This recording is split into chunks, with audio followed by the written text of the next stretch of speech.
Christmas Eve at Las Vegas Medical Center was supposed to be filled with hope.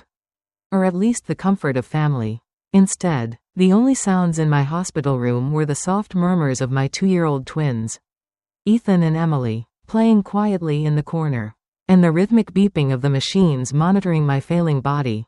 The pain in my abdomen was unbearable, sharp and twisting like a knife slowly carving into me. But somehow, what hurt more was the cold, detached voice echoing through my phone. "Don't you dare ask us to cancel our plans again," my mother snapped, her voice rising and bouncing off the sterile walls. "We've had these Elton John tickets for months." I sat there stunned, clutching my phone with trembling hands, struggling to process what I was hearing. My heart pounded in my ears, not just from the pain, but from the brutal confirmation that I had always been an afterthought to my own family. I had exhausted every option before calling them, hoping, begging that just this once, they would show up for me. But instead, they made it clear that a concert meant more than their daughter bleeding internally, facing emergency surgery alone with 2 toddlers at her side. My name is Natasha Wilson. I'm 33 years old. And in that moment, it finally hit me in full. I had spent my whole life chasing love and approval from people who were incapable of giving it. From the beginning, I had been the forgotten child, the shadow trailing behind Jessica, my golden sister. Jessica could do no wrong. She breathed and was celebrated. I excelled quietly and was ignored. When I graduated college with honors, they barely noticed because Jessica had landed a local commercial spot the same weekend. When I got married to James, they complained about the drive to the wedding venue. Even when Ethan and Emily were born, my parents managed to find fault, visiting once only to complain that the twins were too fussy. Still, after all the disappointment, after all the hurt, I kept giving. I sent them $2,500 every month to help with their mortgage after they retired early. Even after James died 6 months ago in a car accident, I continued, out of love, out of duty, out of the foolish hope that someday, somehow, I would finally be enough. But tonight shattered that illusion. My father's words from earlier still rang in my ears. "You're becoming a real nuisance and burden. Natasha, we deserve to enjoy our lives now without your constant problems." A sharp sob escaped before I could stop it. I turned my face away from the twins, who thankfully were too absorbed in their toys to notice. Tears spilled freely, soaking the thin hospital blanket draped over my legs. My chest ached, a different kind of pain now, the ache of finally seeing people for who they truly were. A gentle hand squeezed my shoulder, grounding me. It was Valerie, the night nurse. Her voice was soft but firm. "My friend Olivia's a professional nanny," she said. "She specializes in trauma care. Let me call her for you." I nodded, too choked up to speak. I was out of options, out of family, and somewhere deep inside, a part of me that had been dormant for far too long finally stirred awake, the part that wanted to survive not just for my children, but for myself. As Valerie made the call, I stared at Ethan and Emily, tiny, innocent, and utterly dependent on me. They had already lost their father. If something happened to me during surgery, who would be left to protect them? Certainly not my parents. Not the people who could shrug off their own daughter's desperate cry for help like it was a minor inconvenience. No, I couldn't afford illusions anymore. I couldn't afford to keep clinging to people who saw my children, my life, as burdens. When Valerie returned, she had a reassuring smile. "Olivia's on her way. She'll be here in under an hour." Relief flooded through me, but it didn't erase the sharp, stinging awareness of betrayal. I knew what I had to do. Hands still trembling, I asked Valerie, "Could you bring me my phone again?" With the weight of years pressing on my chest, I opened my banking app and canceled every future automatic transfer to my parents' account. My thumb hovered for a moment, a lifetime of guilt and obligation whispering at the edges of my mind. Then I hit confirm. It felt like cutting a cord, a bloody, necessary severing. Next, I opened a new message to my parents. My fingers moved slowly but steadily across the screen. "I will no longer be providing financial support. My children and I deserve better than being your afterthoughts. Do not contact me again." I hit send. The beeping of the monitors around me seemed louder now, filling the silence left behind. I wasn't naive, I knew they would react badly. I knew there would be consequences. But for the first time in years, maybe ever, I didn't care. I was done being their safety net.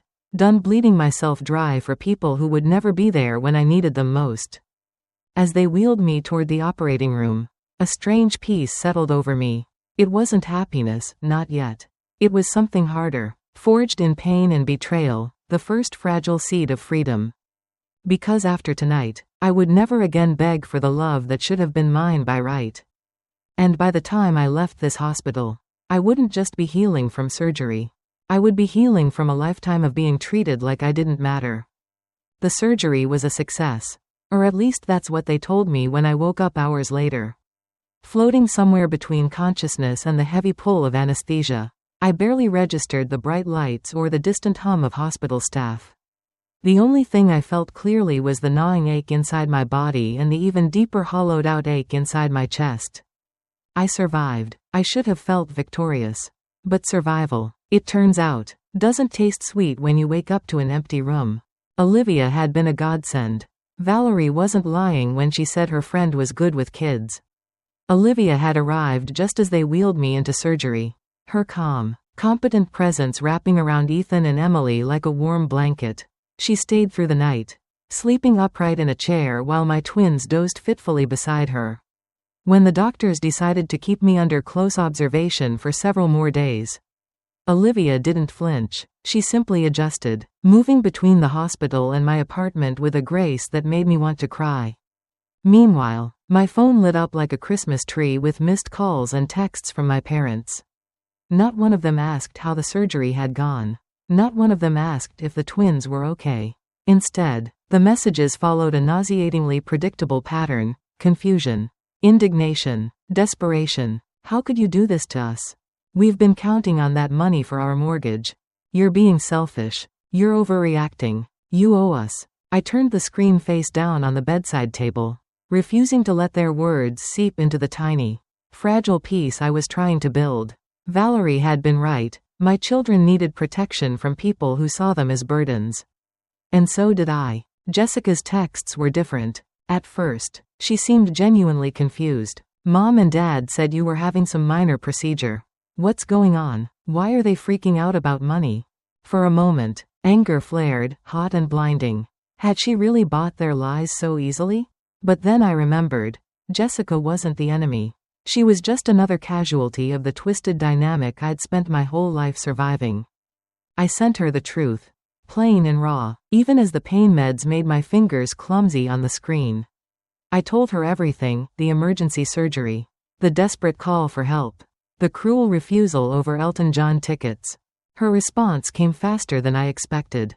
Oh my God, Natasha, I had no idea. I'm so sorry. If I had known, I would have been there. I believed her. Somewhere deep down, beneath the hurt and resentment, I believed Jessica wasn't cruel, just raised in a family that taught her that her needs came first.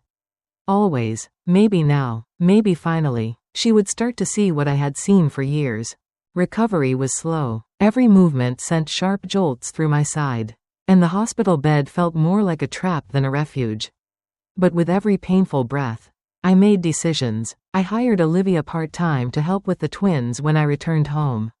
I called a lawyer to draft a will, making sure that if anything happened to me, my children would go to someone who truly cared, not the parents who couldn't even miss a concert to save their lives. I blocked my parents' numbers. Jessica's stayed, but only on a probationary basis. I wasn't ready to trust easily. Not anymore. Cutting off the $2,500 monthly payment was both terrifying and liberating. That money had been nearly a third of my income as a freelance graphic designer.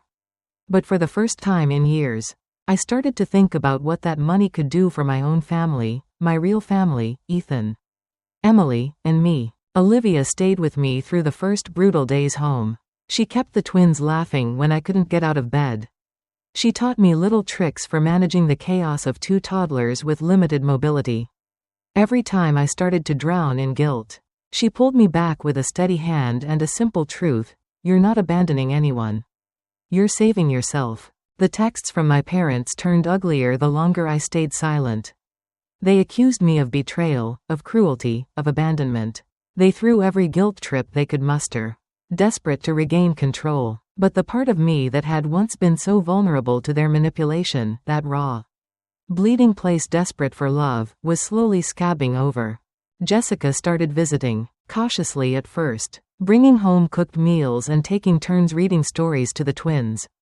Our conversations were careful, fragile, but real. One night, as we sat side by side on my worn couch, watching Ethan and Emily build towers out of wooden blocks, Jessica admitted something that made my throat tighten. "They always made it seem like you were just difficult," she said, her voice barely above a whisper. "That you chose to distance yourself. I never realized they were pushing you away." Maybe, just maybe, she was beginning to understand. But healing doesn't happen in a straight line. It zigs and zags. It punches you in the gut just when you think you're standing tall again. 2 weeks after my surgery, there was a knock at my door I hadn't been ready for. Through the peephole, I saw them, my mother clutching her designer purse like a shield. My father standing stiff and angry, arms crossed over his chest. My heart pounded so loudly it felt like it might break free from my ribcage. For a second, a voice whispered inside me, "Open the door. Be the good daughter. Make it easier for everyone." But another voice, louder, stronger, newly born from pain and survival, answered back, "No. Not this time." I cracked the door open just enough to see their faces. Tired and frustrated, so full of themselves they didn't even bother with pretense. "What do you want?" I asked, my voice steady, colder than I had ever allowed myself to be with them. My mother's smile was brittle. "We're worried about you, darling," she said, the fake sweetness rolling off her like cheap perfume. "You haven't been answering our calls. We needed to make sure you and the twins are all right." My father added, though his tone was more annoyed than concerned. "We're fine," I said flatly. "Now if that's all." "It's not," he cut in, pushing the door slightly wider. "We need to discuss this ridiculous financial situation." Of course, it was never about me. It was never about the twins. It was about the money. Always the money. Standing there, watching their faces twist into masks of entitlement and self-pity, I realized something with crystal clarity. This wasn't my burden to carry anymore. Not their mortgage. Not their lifestyle. Not their expectations. I was done. I looked them dead in the eye, the way James used to when he made a promise he meant to keep, and said, "You need to leave, and you need to understand, this door isn't opening for you anymore." As I shut it, sealing them out for good, I felt something powerful surge through me. Not fear, not regret, freedom, and this time, it was mine to keep. The days that followed were strangely quiet. After slamming the door in their faces, I expected an immediate backlash, angry calls, furious emails, maybe even public tantrums. Instead, there was nothing, a stillness, almost eerie, like the eye of a storm I knew wasn't finished with me yet. I spent those days focusing on what mattered, healing my body, hugging Ethan and Emily every chance I got, building a new kind of life from the rubble they had left behind. Olivia became more than a nanny, she became a lifeline, showing up every morning with a calmness that steadied the chaos inside me. Jessica kept her distance at first, tentative, as if unsure whether she was welcome. But slowly, carefully, she began showing up too, bringing groceries, reading to the twins, sitting across from me on the couch with quiet eyes full of things she hadn't found the courage to say yet. I let her come, I let her stay, but I kept the lines clear. Boundaries, that word that once sounded so foreign to me, had become the architecture of my survival. The peace didn't last long. One evening, while Olivia was preparing dinner and the twins were giggling over stacking blocks into precarious towers, a knock sounded at the door.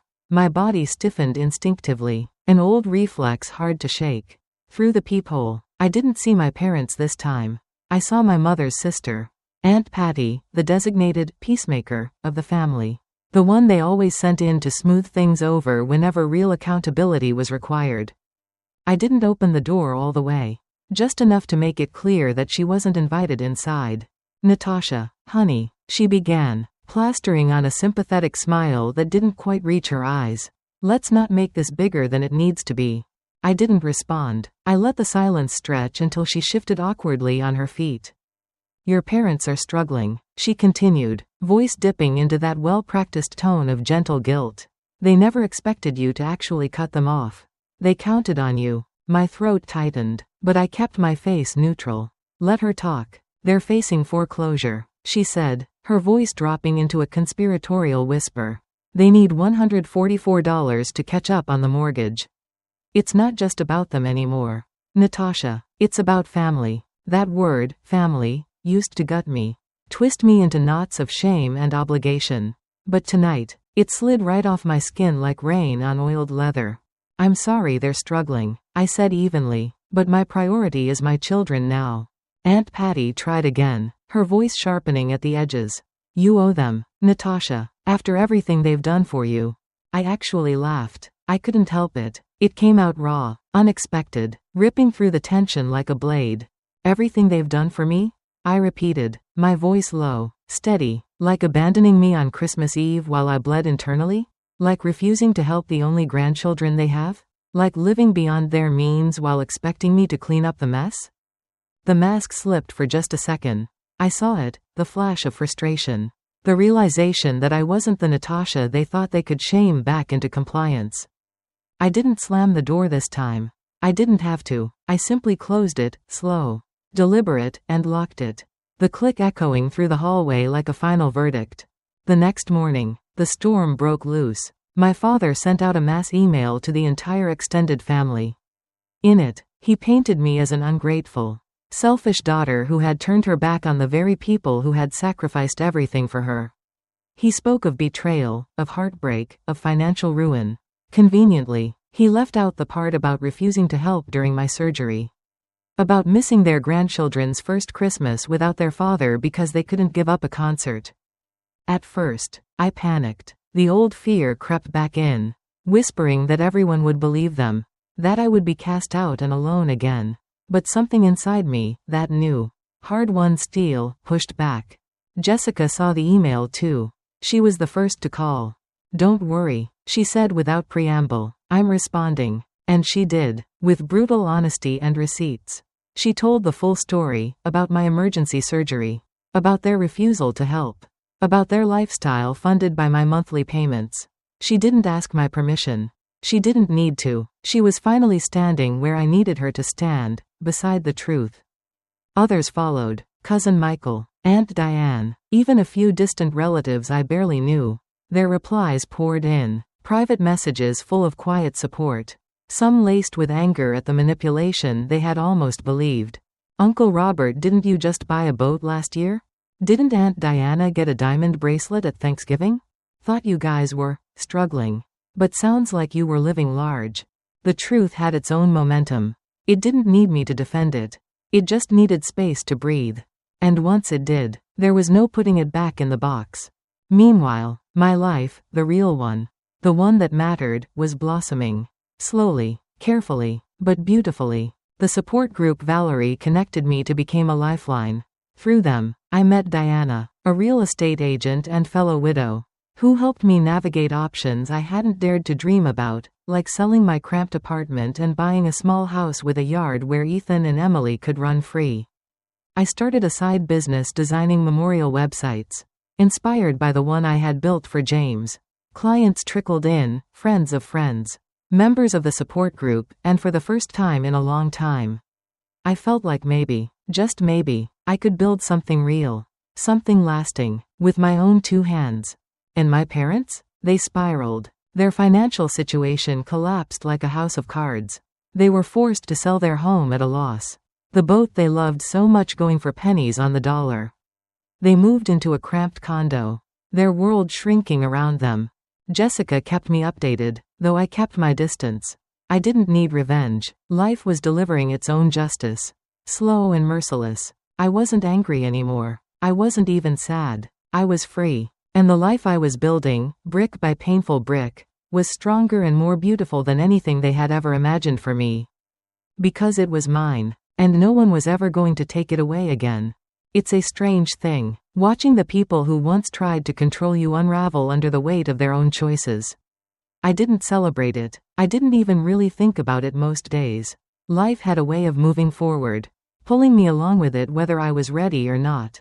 3 months after my surgery. My parents' situation had gone from bad to worse.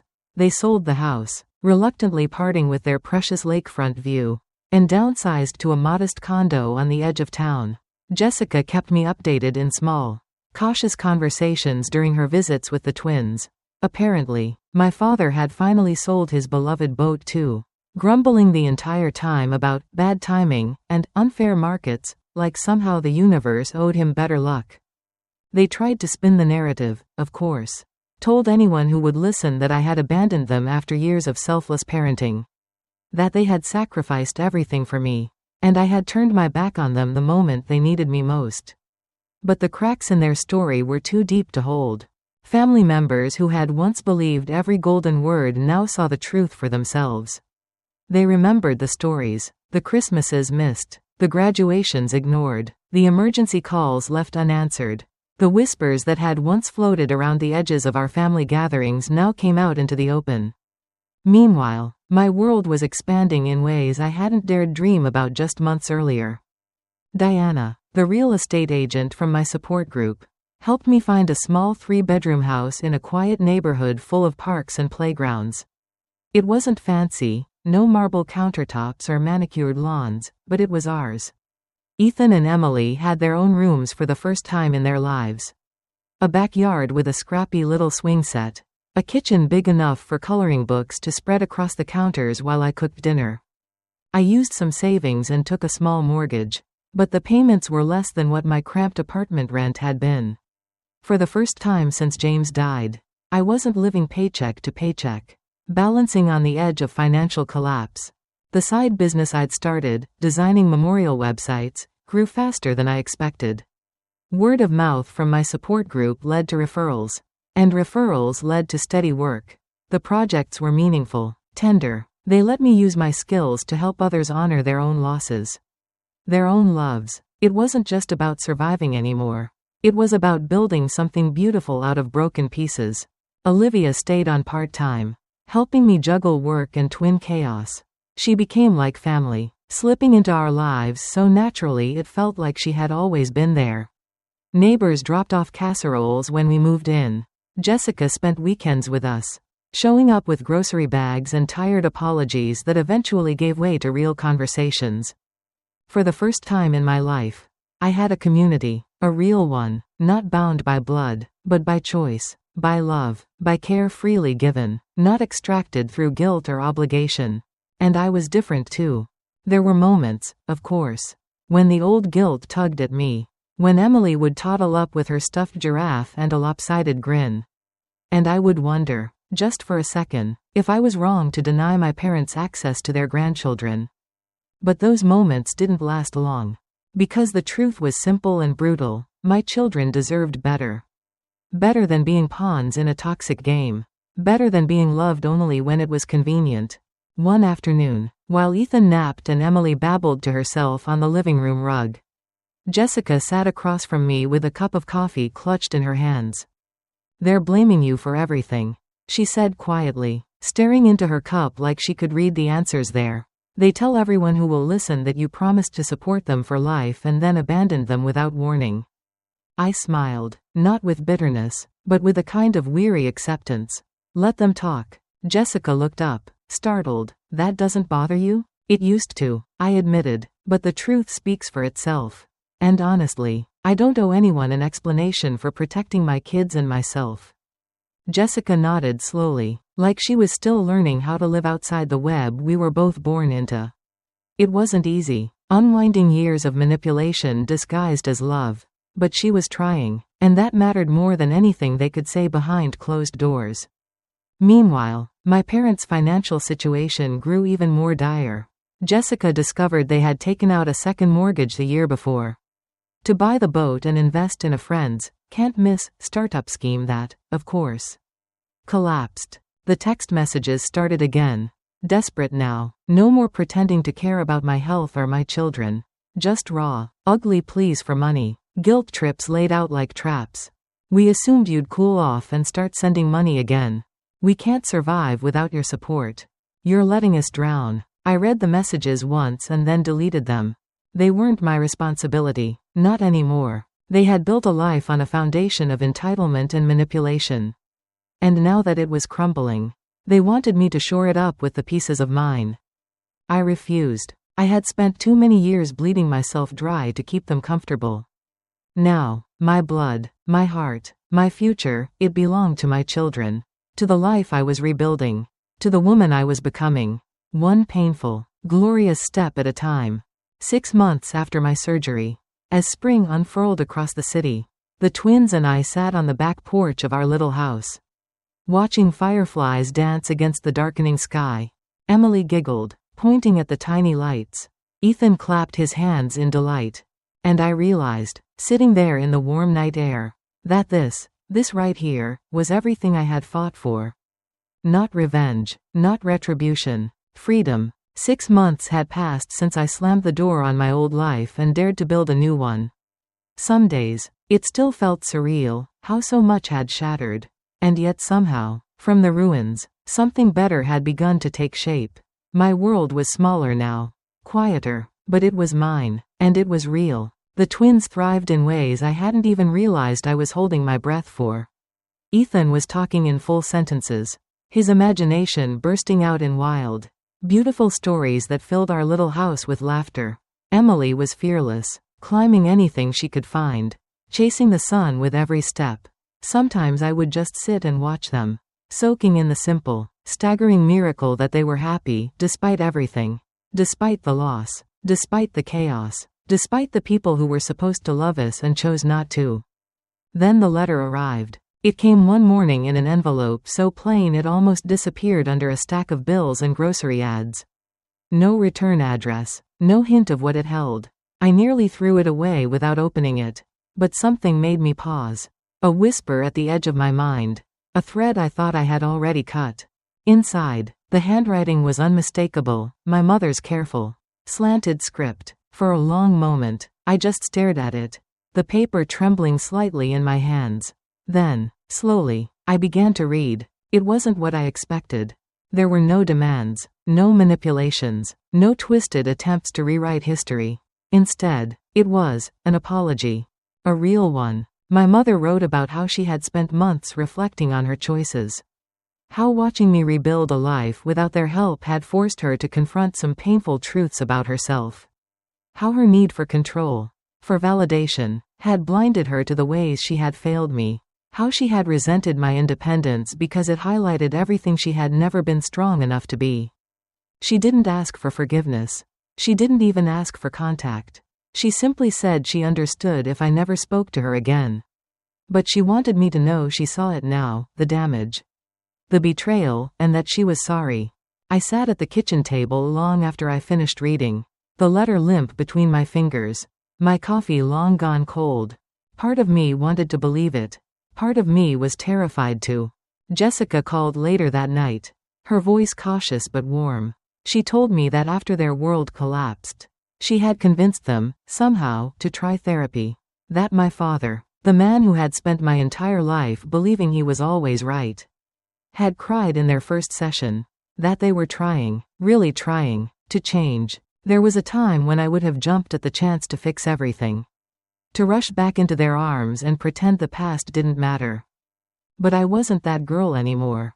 I told Jessica the truth. I wasn't ready. Maybe I never would be. And that was okay. Healing wasn't about rushing to forgiveness to make someone else feel better. Healing was about standing in my own truth, whether anyone else could stand it or not. Weeks passed. Life settled into a new rhythm, messy and imperfect. But ours. Olivia continued to be our anchor. Jessica became a steady presence. Not pushing, just showing up when it mattered. My business grew. My heart grew. Sometimes, late at night, after the twins were asleep, I would sit on the back porch, staring up at the stars, and feel something I hadn't felt in years. Peace. Then one afternoon, Jessica asked if I would meet my parents. Not at their condo, not at a family party. Just a quiet coffee shop in a neutral place. No expectations, she promised. Just a beginning, if I wanted it. I thought about it for a long time. I thought about every scar, every disappointment, every lonely moment that still echoed in the spaces between my heartbeats. And then, I said yes. We met on a crisp autumn afternoon. I arrived early, my hands wrapped tightly around a paper cup of coffee that had long since gone lukewarm. When they walked in, I barely recognized them. My father, once so tall and imposing, looked smaller now. His posture had lost its edge, the arrogance stripped away by months of humility and loss. My mother wore simple clothes, her designer purses and jewelry conspicuously absent.